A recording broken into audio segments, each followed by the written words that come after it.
થેલા અને 2 કાંદા એથી ટ્રેક્ટર નો તાણે એટલો આ સિટેલનો સનેડો તાણે જવો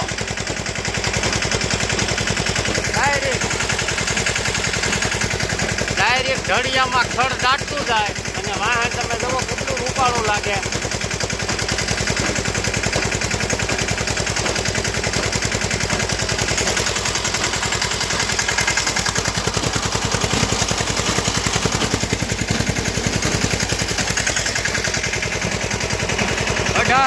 બાપની ઓલાદ ભેગી કરી તે એક સનેડો